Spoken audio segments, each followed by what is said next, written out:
behind the marble walls of Vatican City, in rooms where whispered prayers echoed through ancient corridors, some of history's most crucial decisions were being made. The Catholic Church had followers on both sides of the trenches: German Catholics firing at French Catholics, Austrian believers facing Italian faithful. They were actively manipulating the war's outcome through a network of PayPal nunsos, secret communications, and backroom negotiations that would make modern intelligence agencies jealous.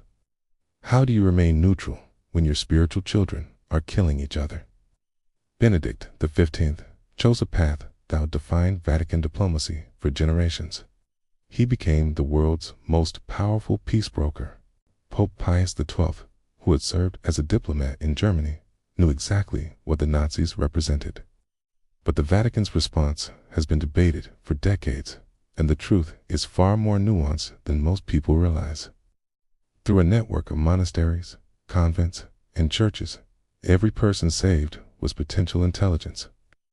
Every successful escape route weakened Nazi control. They had detailed reports about concentration camps, Nazi military movements, and resistance activities across Europe. The Vatican's public silence about Nazi atrocities led to decades of criticism and damaged the Church's moral authority. Critics argue that Pope Pius XII should have spoken out more forcefully, potentially saving more lives. Defenders countered that direct confrontation would have made things worse and eliminated the Vatican's ability to help secretly. But instead of going public, they used this information, strategically warning targets, organizing escapes, and coordinating with allied intelligence services through carefully maintained backchannels. Speak out publicly and lose all influence while potentially triggering even worse. Persecution of Catholics and Jews in Nazi territories. Possess detailed intelligence about war crimes and resistance networks, and had proven their diplomatic value to every major power. This positioned them perfectly for the Cold War, and how their choices during humanity's darkest hours continue to shape our world today.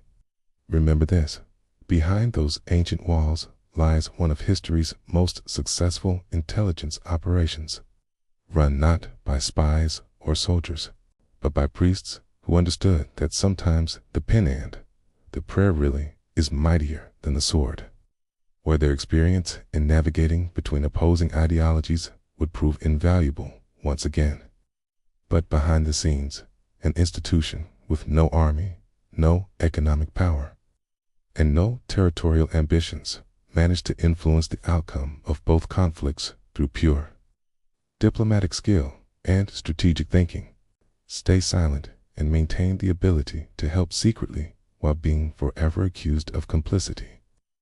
The Church learned that soft power influence through relationships, information, and moral authority could be more effective than armies. This lesson would guide Vatican policy for decades, making them power brokers in conflicts from Latin America to Eastern Europe. They chose influence over moral clarity, and that choice still haunts the Church today. The Vatican was essentially running a spy network disguised as a charity operation. And it worked because no one suspected the neutral Church of playing such an active role in the war. The Vatican helped thousands of Allied prisoners of war and Jewish refugees escape Nazi-occupied Europe. Priests carried false documents. Nuns hid families in convent basements. And Vatican officials issued fake baptismal certificates to give Jews Christian identities. Sometimes neutrality is the most aggressive position. And sometimes the greatest impact comes not from what you say publicly, but from what you do in secret. While millions of soldiers fought on battlefields across Europe, the Vatican was running one of the most sophisticated intelligence operations in Europe. Vatican radio broadcast coded messages to resistance fighters. The Pope's summer residence became a secret meeting place for anti-Nazi conspirators. Catholic networks smuggled thousands of Jews out of occupied territories.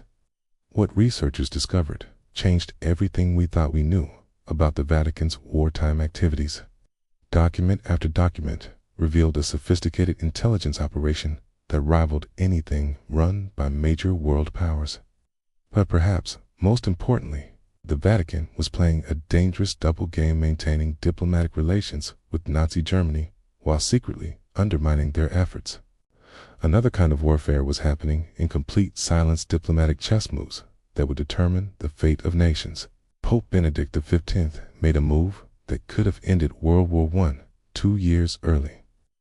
He sent a secret 7-point peace proposal to all the warring nations. The plan was brilliant. Restore all occupied territories, reduce armaments, establish international arbitration courts, and guarantee freedom of the seas. If accepted, it would have saved millions of lives and prevented the conditions that led to World War II. This is the untold story of how the smallest sovereign state in the world wielded influence that stretched across continents during humanity's darkest hours. Austria-Hungary was desperate for peace, but here's the twist: the Allies rejected it, not because the terms were bad, but because they feared the Pope would get credit for ending the war. They couldn't allow the Vatican to emerge as the world's supreme diplomatic power. This rejection changed the course of history and set up an even more dangerous game for the next global conflict. When World War I erupted in 1914, Pope Benedict XV found himself in an unprecedented situation. But here's what most people don't know. The Vatican wasn't just praying for peace. In August 1917, as Europe was drowning in blood, Germany was interested. When World War II began, the Vatican faced an even more complex challenge. Here's what was really happening, while publicly maintaining neutrality. The most remarkable story involves what historians call the Vatican Underground Railroad. But this wasn't just humanitarian work, it was strategic. In 2019, Pope Francis made a historic decision.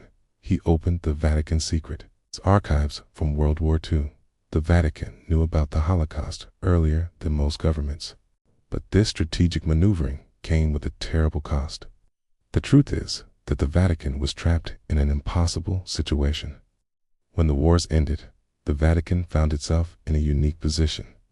They had maintained relationships with all sides, but perhaps the most lasting impact was how these experiences transformed Vatican diplomacy.